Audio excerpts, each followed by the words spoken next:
Hi, everybody. Welcome to Talking Data Equity for Friday, September 27th. And my name is Heather Krause, and I am a mathematical statistician and the founder of an organization called We All Count.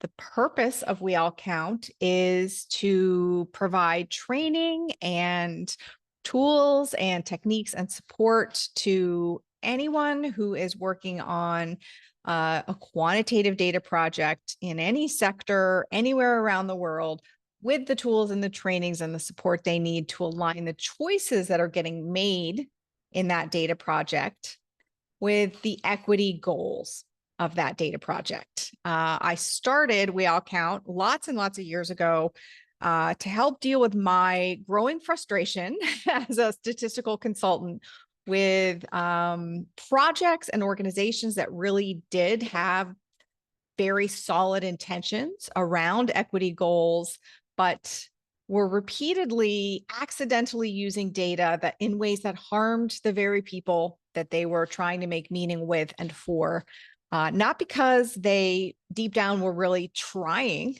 to harm people or harm communities with data or center white privilege or Western privilege in data, not because they were trying to do that, but because conventional statistical education hadn't given them any other tools.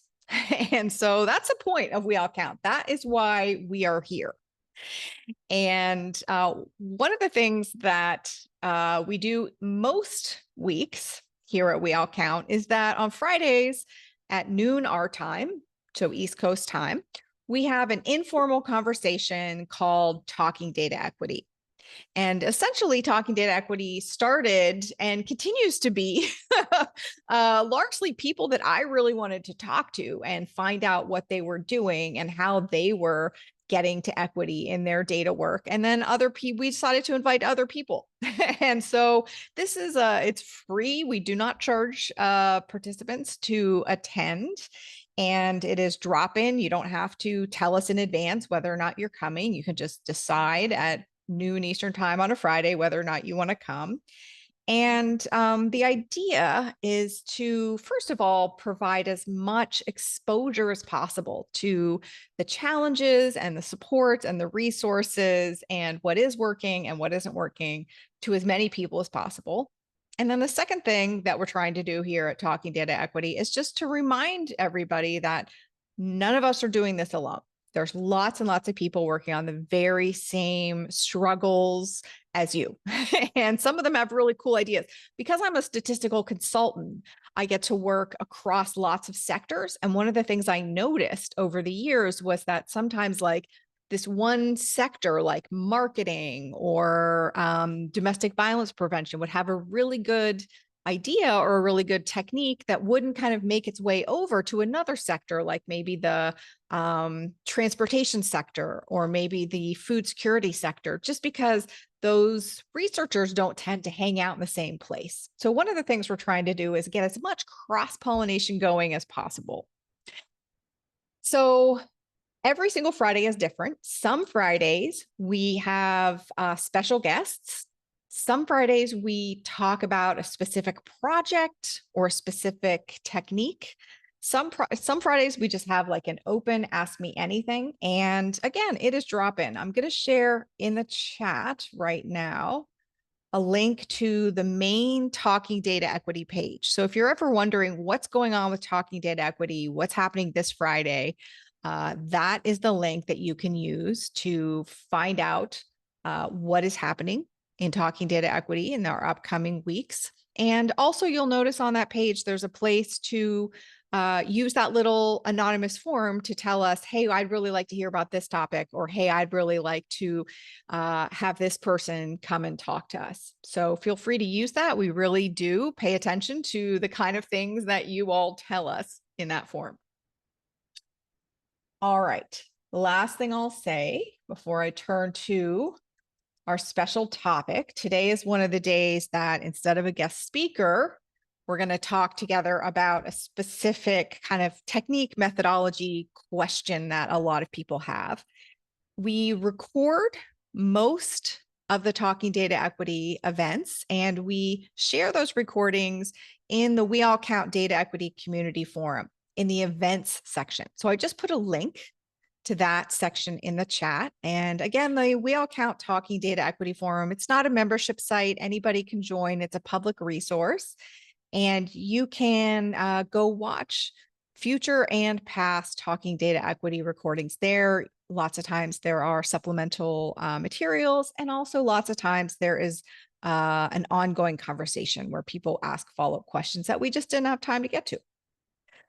All right. So speaking of follow-up questions and things we didn't have time to get to, what we're doing today is a little bit different than I think anything we've ever done at Talking Data Equity. So about 2 months ago, I came to a Talking Data Equity, and I started a conversation and a little demonstration about how to involve community members in, I'm going to share my screen, in sorry, Zoom's being weird as usual. About 2 months ago, I did a Talking Data Equity where we spent some time looking at the possibilities of how to include communities and prioritize viewpoints in causal analysis, specifically quantitative causal analysis. And that was so popular. There was so much conversation that we didn't get very far in the conversation. And there were a lot of people that had a lot of questions. So at that time, I promised a part 2, and that is what is happening now. So this is part 2 of how to include community voices and prioritized viewpoints in a statistical quantitative causal analysis.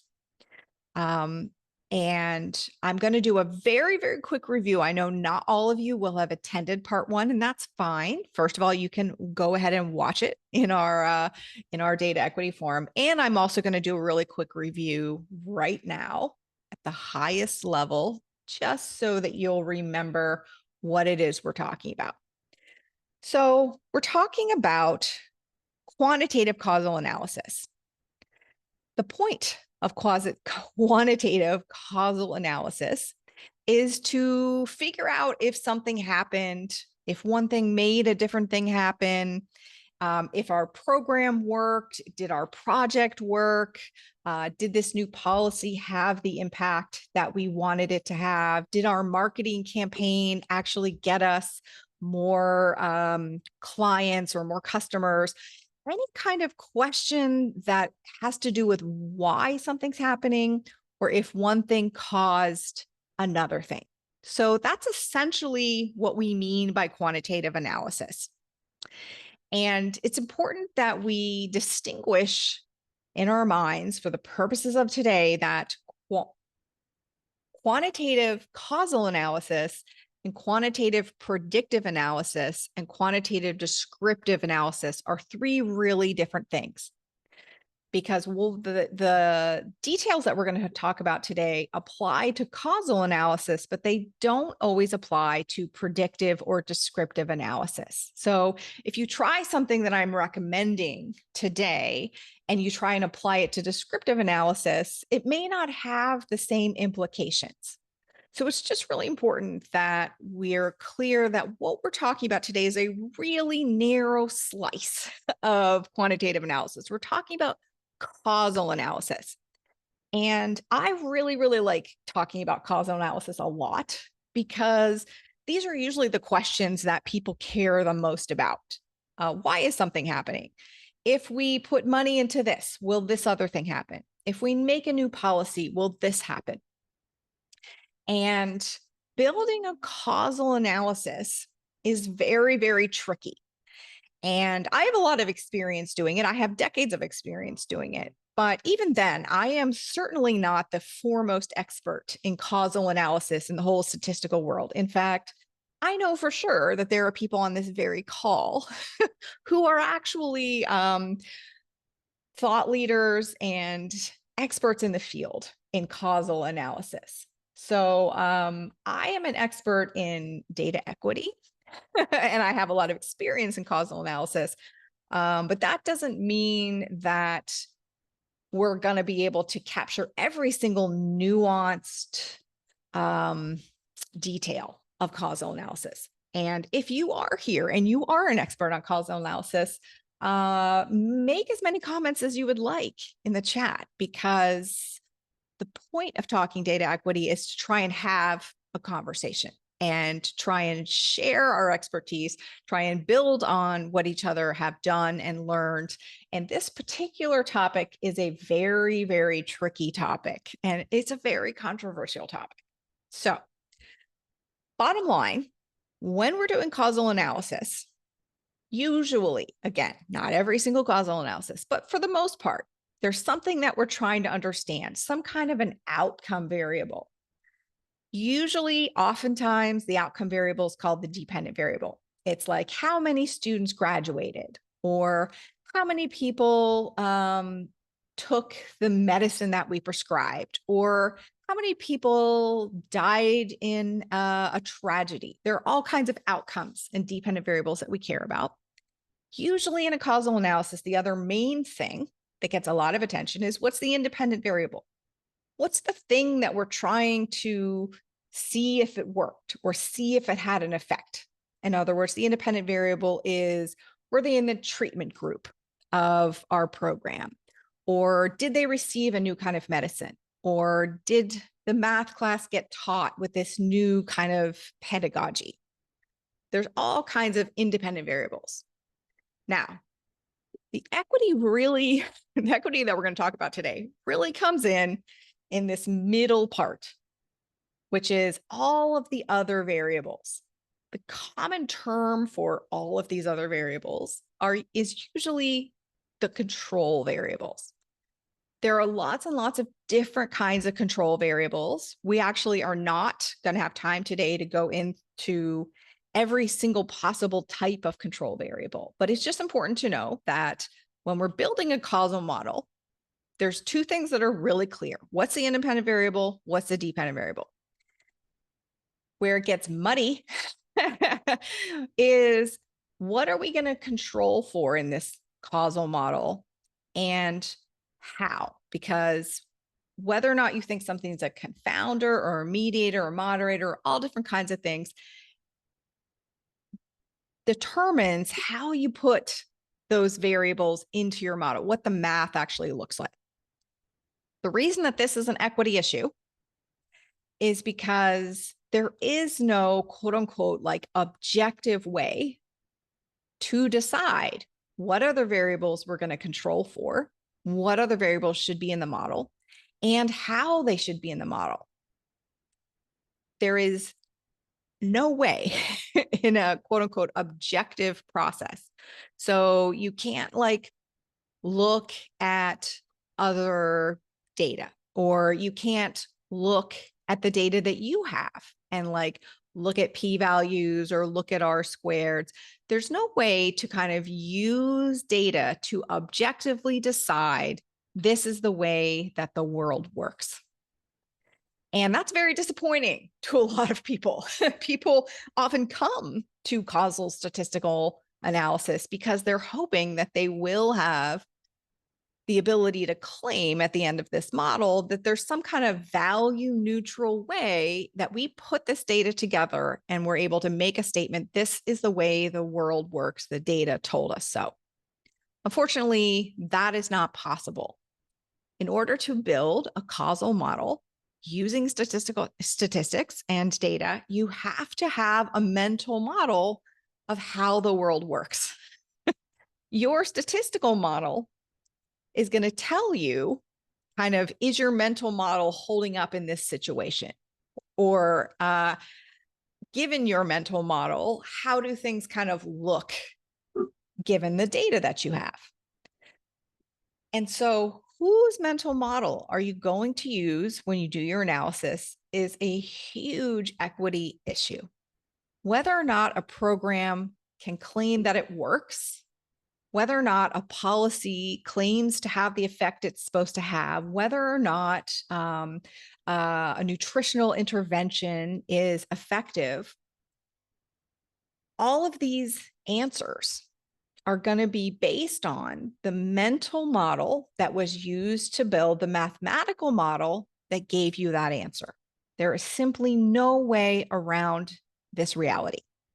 And so when we're figuring out what mathematical model we're going to use, which is basically what variables are we going to control for and how are we going to control for them, if we're trying to center equity, if we're trying to generate evidence in a way that aligns with a specific lived experience or prioritizes a specific community or a specific set of values, we want to make sure that we get input into the mathematical model, the mental model, from the very people that have that lived experience, from the people who are in the community that we're trying to prioritize. And that kind of feels uncomfortable to a lot of people who've been, like myself, trained very conventionally, statistically, can feel very uncomfortable to get a non-technically trained statistician involved in building mathematical models, because people will say, doesn't that mean they're not going to be rigorous? Doesn't that mean they're not going to be objective? And the answer to the second question is they're not objective anyway. And so including somebody who has lived experience is certainly not going to make them any more non-objective. And does that make them less rigorous? The answer to that is no. That's your job as a scientist, to be able to gather useful, important input from communities, from individuals with lived experience, while maintaining rigor. That is part of the profession that you signed up for. Okay, so I'm going to stop sharing these slides and I'm going to start sharing. First of all, I'm going to get rid of this. I'm going to start sharing my hands-on stuff. So last time when we were together, here we go. Fantastic. All right. Last time when we were together, we were starting to walk through some examples of what it means to gather community input and make decisions about what is and isn't going to be included in your statistical model and how. And we started with pay equity. And the reason we started with pay equity is because that's a sector or an experience that most of us have lived through, that most of us have gotten paid for something that we did, or have been part of organizations that have whole, fleets of employees that get paid. And how somebody gets paid and whether or not that's fair is something that gets analyzed on a regular basis. And it is very, very tricky. Again, we have some, I know we have people with us who are actually like experts in the field, like world leaders in pay equity. So if you would like to chip in at any point, feel free. But essentially what we were talking about was, if we're looking at a pay equity causal analysis, the dependent variable that we care about is pay, how much you're getting paid. And in our example that we were working through together, we were trying to build a causal model to understand how, in this particular organization that we have data for, what's the relationship between gender, or another way to phrase gender, if we're really getting very transparent about our proxy variables, sexism, how that as an independent variable is affecting the rates of pay at this company. And of course, if we have a company and we want to understand, is sexism, the independent variable, influencing the dependent variable pay, we're going to want to control for things. And when we say control for things, what that means is we're going to include data that tries to capture information about the characteristics or elements or influences that we're going to control for. And when we decide what to control for, we're actually deciding what is our mental model of how pay equity should work at this company. And one of the things we talked about as a group, we kind of did some brainstorming as a group last time, and we decided department was one possible thing that we might want to control for. And what we talked about was if we want to control for department, one of the things that we have to decide is how we're going to control for department. So, first of all, do we think that we want to achieve pay equity in our organization within departments, or do we not care about that? Is our compensation philosophy, are the values that we're trying to embed and prioritize in this mathematical model, do those values say people within departments should be paid similarly? Or does that value not something we want to get prioritized in this particular analysis? Maybe that's not part of the compensation philosophy of our organization. There are actually organizations out there that we've worked for that believe that everybody in their organization should get paid equitably, regardless of what department they're in. So the last thing we talked about when we were together was if we're going to control for department, what is kind of the mental model of how we think the relationship between sexism and department, how that relationship kind of influences pay? And we looked at two. Of course, there's lots and lots of options. Do we think that sexism is influencing who works in what department, and therefore department is also influencing how somebody gets paid? So is it kind of part of the path of how sexism influences who gets paid how much? Or do we think it's not actually part of the path, but it's a little bit off the path, but related? So in other words, is the department somebody is in legitimately related to their level of pay, and also related to how much sexism they're influencing? They're not influencing, they're experiencing. Sorry. And so this is where we ended with part one. And there is no single correct way to build a pay equity model for all organizations, because it's going to depend on what philosophy of pay equity that organization is trying to embody. Okay, I'm going to switch now to a slightly more, well, I shouldn't say more straightforward, but I'm going to switch to a health-related example, and we're going to start fresh. So let's say that we're doing a causal model where the dependent variable, the outcome that we're interested in here, is viral load suppression. So we want to know, this is actually a data project in a public health department that has to do with people who have HIV. And they're trying to understand the relationship between social stigma and viral load suppression. Viral load suppression is something that you can measure biologically with a test. And viral load suppression has a lot to do with what your day-to-day health is going to be like if you're a person who's living with HIV.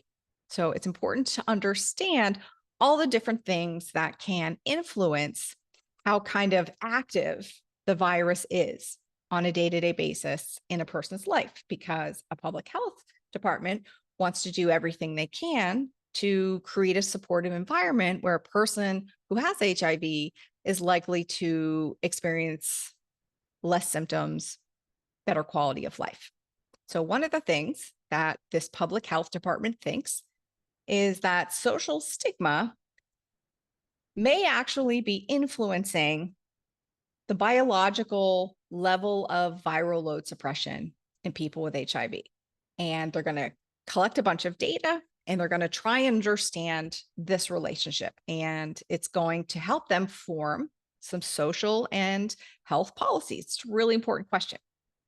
Now, these folks are super smart, very well trained, and very committed to equity.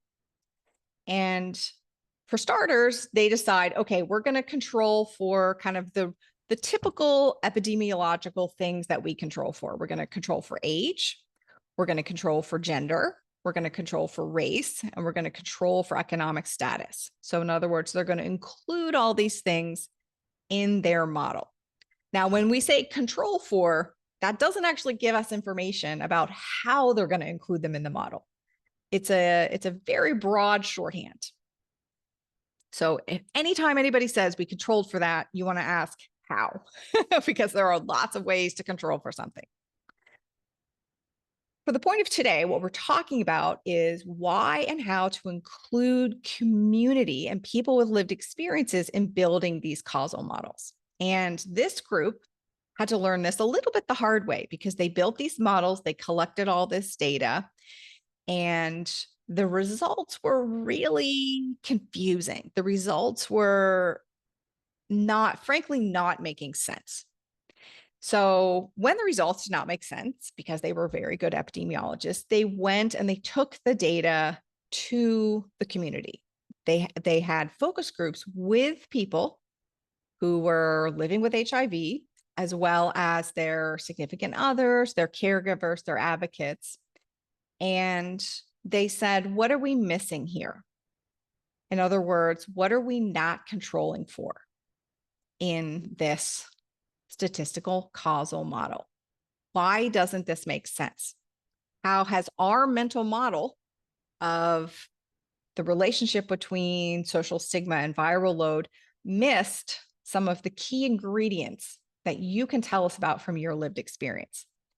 And I'm going to oversimplify this a little bit because we have only 55 minutes. But the number one thing that the community said to them that they were missing was depression. They were not collecting data and controlling for the level of depression that a person was experiencing.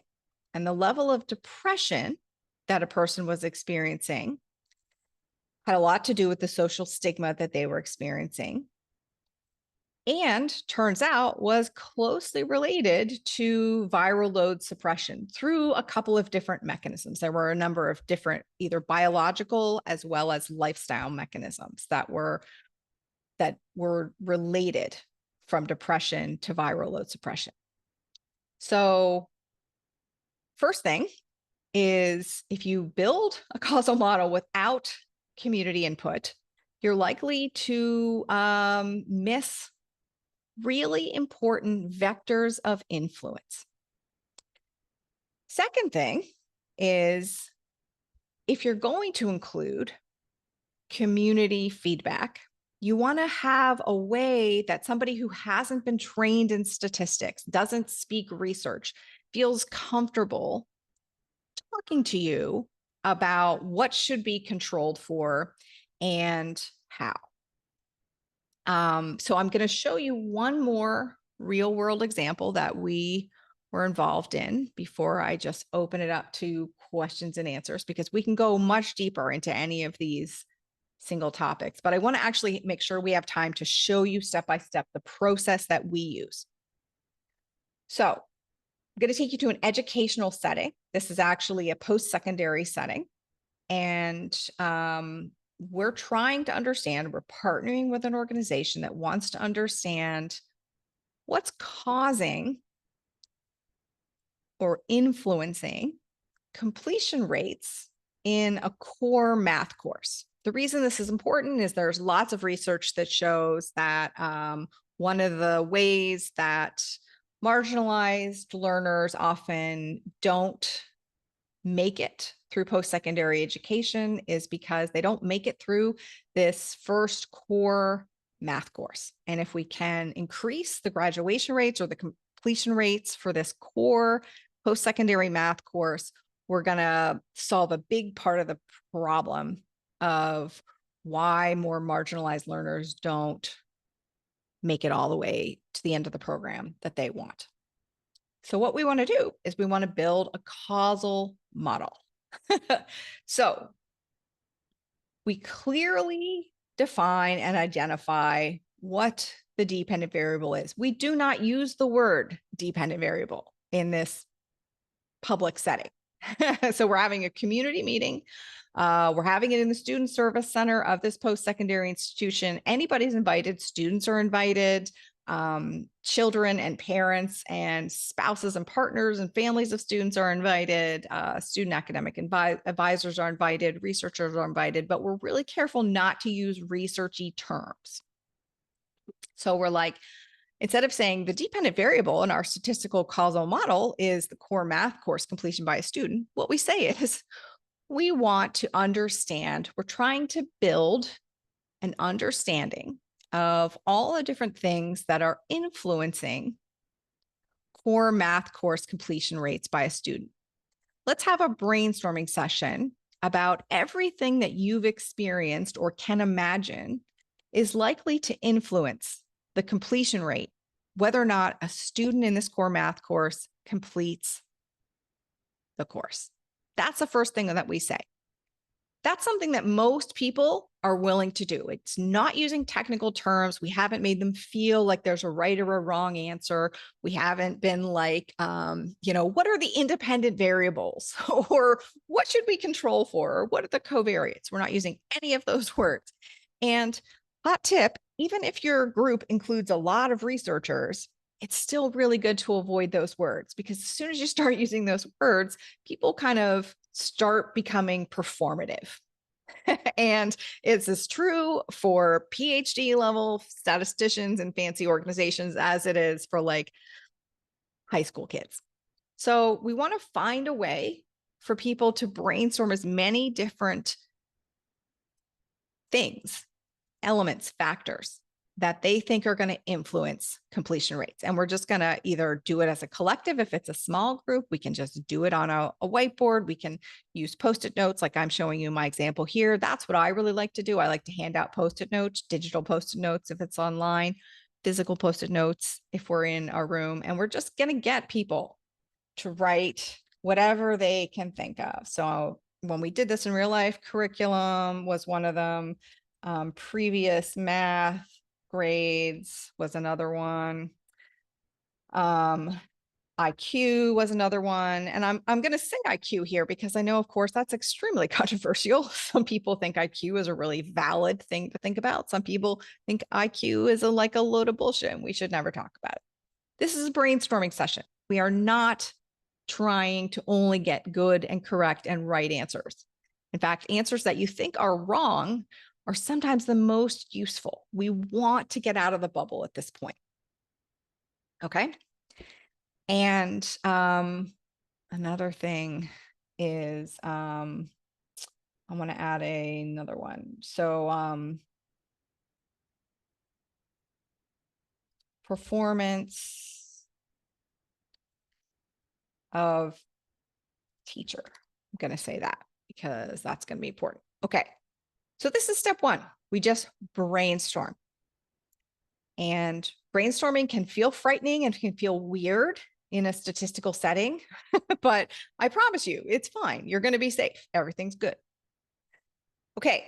After we've done our brainstorming, the next thing that we're going to try and do is we are going to sort all of the different suggestions that we have, and there might be 10, there might be 100. So whether you're going to do this in the room or whether you need to plan to do this later and have part two, we're going to sort them into 3 different types of elements. Type 1 is characteristics of kind of the smallest unit of analysis. In this case, that's students. So characteristics of students. Type 2 is characteristics of units that are involved in the action that we're trying to measure, involved in the outcome. So in this case, in this example, that's teachers. So we want to sort these into characteristics of students, characteristics of teachers, faculty, and staff.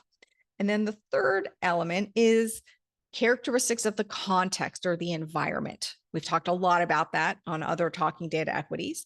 In this case, that's going to be policies, practices, system level stuff. The reason that we're going to sort this into these 3 types is that it's going to make it a lot easier for your community members, your prioritized people with lived experience, to do the next part. What we're going to ask them to do in the next part is we're going to present them with, I'm going to zoom in a little bit here. We're going to present our people with lived experience, our prioritized communities, with the most common set of elements, factors, characteristics that we might want to take into account. What we're doing here is we're still using a non-technical language to try and get feedback from them on what their worldview is, how they think that this is actually working, how it works from their lived experience. And again, this is still a brainstorm. It does not have to be accurate. It does not have to be the same thing that you believe. It does not have to be the same thing that the peer-reviewed literature believes. You want to understand what their experience is. So in our case, we boiled it down to 9 things. Not 9 things. That is not 9 things. That is 18 things. Okay. So we boiled it down to 18 things. And again, we can have long conversations about how, but I really want to show you the process that we use. And you can, I'm sure, improve it for your situation. So we included 9 things at the student level, stuff like race, stuff like gender, stuff like whether they're the first person in their family to go to post-secondary. Then we included things at the level of the teacher. And this is important because if we just kind of replicate our habits, we often forget to include control variables or elements in the mental model at this level, at a very, very influential level. And again, we've talked about this on other Talking Data Equities, but it's very easy to study down. It's very easy to build causal models that focus on characteristics of marginalized people rather than characteristics or actions or choices of people who are actually in positions of power to have a great deal of influence over your outcome variable. So it's important to do this. And then the third thing is stuff at the system level, stuff at the context level, stuff at the environmental level. How much budget is this university giving to math supports? What's the institutional trend in completion rates? What kind of training are they giving? Stuff like this. Percent of the whole staff that is a person of color. Lots and lots of critical things. Oh, yes. Is there a link to this board? I will give you a link to this board. I have not given you a link to this board yet, but I will give you a link to this board for sure. Okay. Once we have that, then what we ask the community, the people whose lived experience we're trying to prioritize and embed in our mathematical model. The way to build a mathematical model, again, is to clarify a mental model and then match that mental model up with a mathematical model. The mathematical model is the thing that comes last. Frankly, the mathematical model is the easy part. This is the hard part. And we're doing this whether we're involving the community or not. And that part's really important. I don't want you to think, oh, all of this work at clarifying what variables should be controlled for, how we should control for them, and then building the mathematical model, that's a lot of extra work. Don't let yourself think that, because all of that work is happening whether we're doing it explicitly or not. So if your statistician just puts together some like regression in R, they're doing all of that work. Maybe they're doing it by replicating their habits and building a whole bunch of assumptions and prioritizing their own lived experience, but they're still doing it. Every time somebody puts together a regression model in R or Stata or SPSS, they are codifying in math language a mental model. So this isn't extra work. This is just a new way to do the work that you're already doing. So what we did then in this real world example is we took these 18 things and we asked lots and lots of people, students, teachers, partners, student success advisors, to tell us how important they thought these things were in relation to our area of interest, core math course completion rates. So we asked people to circle the things that they thought were really, really important. So this helps us understand what their lived experience is. And different people have different experiences. I'm just showing you a handful of examples. Aptitude for math and race. Some people said were very important at the student level. The resources that teachers had to do their job and experience. Other people said those were really important. Racial makeup of the staff. Other people said those things were really important. This is a different group of people. Actually, this looks like the same. So this is not a different group of people. Anyways, there are lots and lots of variations in what people tell us is important. Final step here is we take now the 1, 2, 3, 4, 5, 6, 7 things that this group has told us were important, and we start to ask them, and this is where it does get very nuanced. This is where you may even have to sit down and spend some time with like a marker or a pen or felt board and say, how do you think these things that you've told us are important, how do you think they actually influence whether or not a student graduates? And this is where you're going to get a ton of variation. And this is where you cannot use words like directed acyclic graph or causal model. You do not want to use those words. Not if you're talking to a statistician, not if you're talking to a policymaker, not if you're talking to a freshman at Arizona State.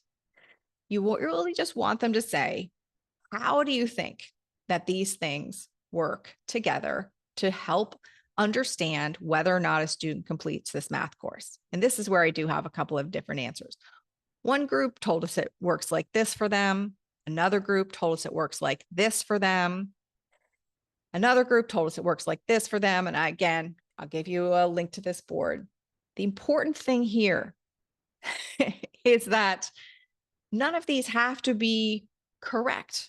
There's no such thing as the correct picture of how the world works to get a student to the core math completion. That's really important. And it's very hard to overcome that if you've been conventionally trained by statisticians, because there is this idea that we need to get this conceptual map, this mental model, to the correct one. And if you're trying to embed equity in the work that you're doing, it's very likely that the correct model here is the one that is most closely aligned to the lived experiences that you are trying to center. That's a very different way of choosing a mental model than what are the p-values or what is the r-squared. Just from a scientific basis, both of those are terrible ways to decide what your model should look like. And again, this is because we're building a causal model. Looking at p-values and r-squares are probably very good ways to choose. Well, they're probably not very good ways, but they're probably reasonably acceptable ways to build a model if you're building a predictive model. You're not building a predictive model in these examples. We're building a causal model, which need to be entirely driven by mental models, by conceptions of how the world works. And it's very easy to say that we're prioritizing a certain community or say that we're prioritizing a certain lived experience, but go ahead and build a model that only reflects our lived experience or our statisticians' idea about how the world works, or the statisticians that have come before us and built all of these peer-reviewed papers.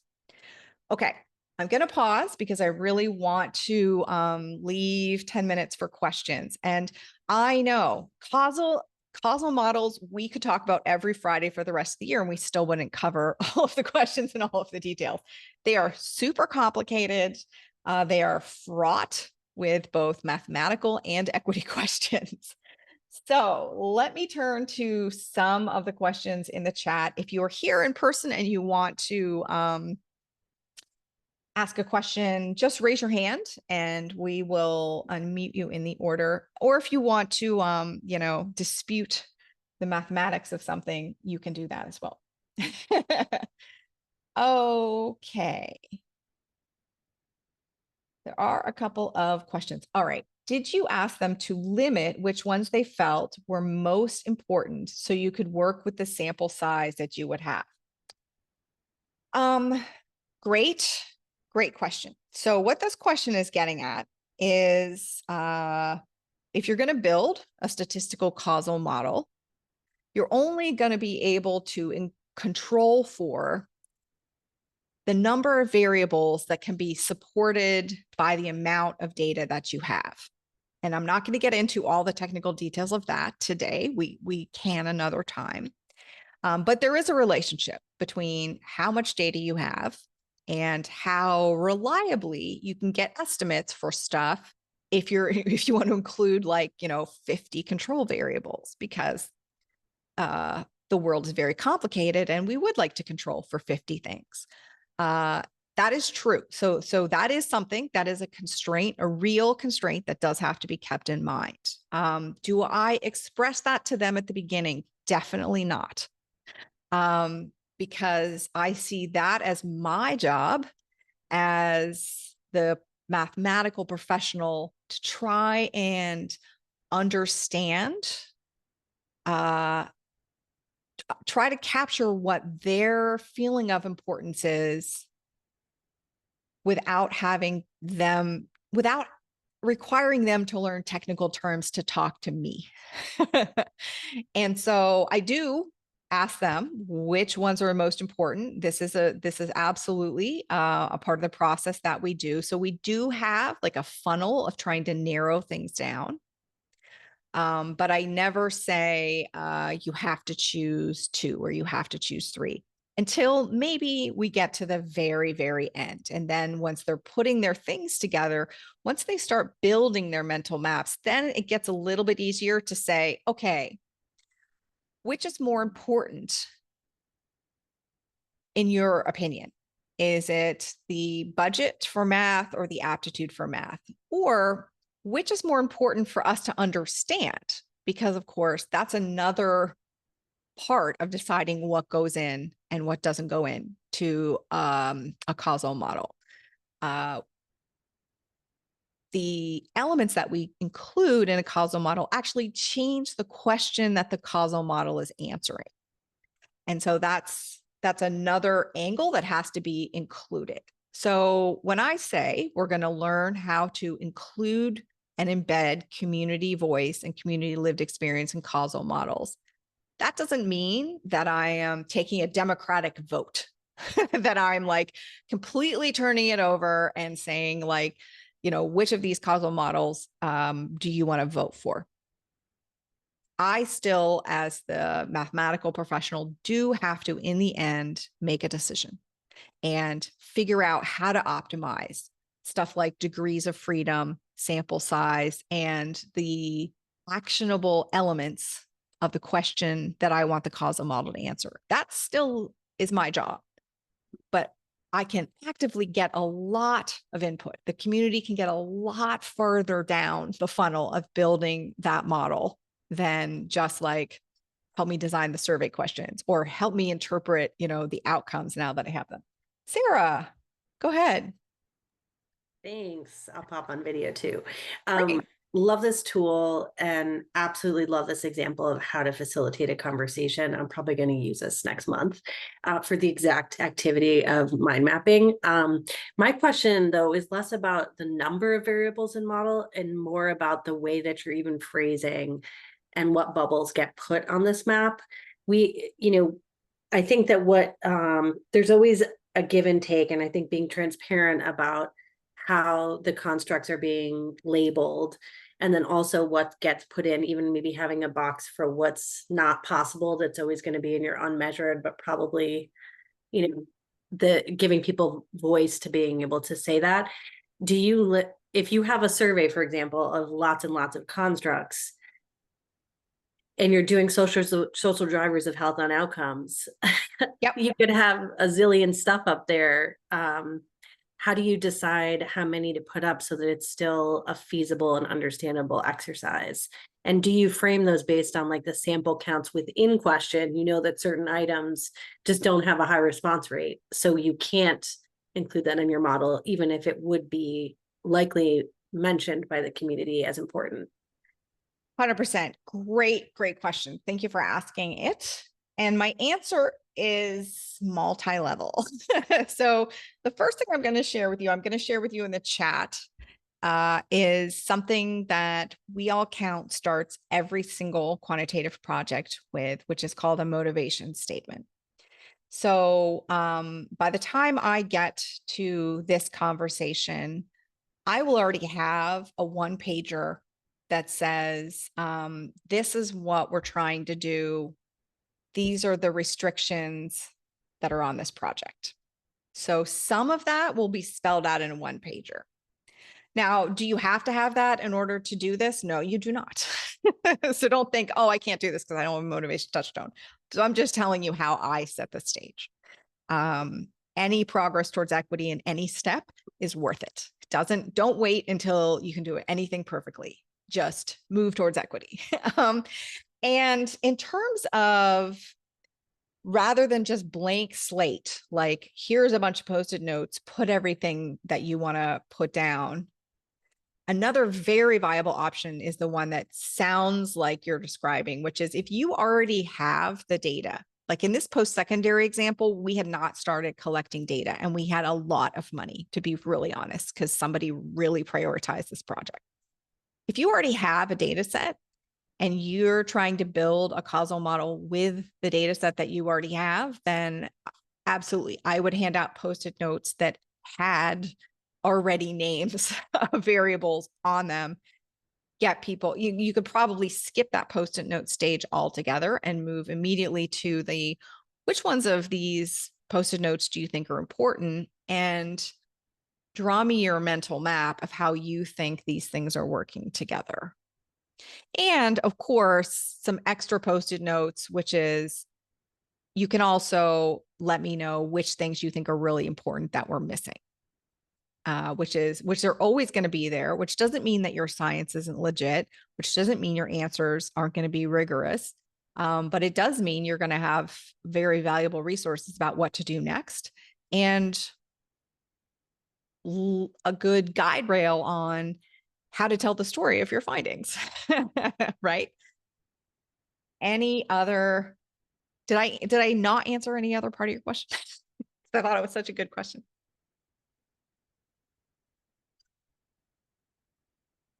How can we make sure our approach to equity is fair and works for everyone, no matter their background and situation? You cannot. Great question. I am very, very appreciative of that question because that question is kind of at the foundation of pretty much everything that We All Count does. I, as a person, and I, as a scientist, have never found a way to make sure that the approach is fair and works for everyone, no matter the background and situation. The idea that we can produce evidence, that we can collect data and analyze data in a way that is equally fair for everyone, I think isn't possible. Somebody, some set of values, some specific worldview is always going to be embedded in the way that we collect, analyze, and report data. And so rather than trying to find a way that is quote unquote like value neutral, which I don't think can be achieved, maybe there is somebody that's way smarter and better than me out there that has figured it out. I've never seen it. But rather than trying to do that, which isn't achievable and can actually end up very harmful to the people that we're trying to help, I think it's more useful and more accurate to be very clear and explicit about who we are trying to prioritize, what values we are prioritizing when we generate evidence, so that we know how to consume that evidence and what to do with it. Okay, we have like 30 seconds left. It looks like we've covered, oh, somebody's saying, I wonder if you remember how aptitude for math was operationalized and how important do you think community involvement is for building mental models versus deciding on operationalization? I think clarity on both are extremely important. I think they are two different activities, figuring out how to operationalize something. In other words, get a very abstract concept to turn into a 0 or a 1 is a very hard activity that should be done separately.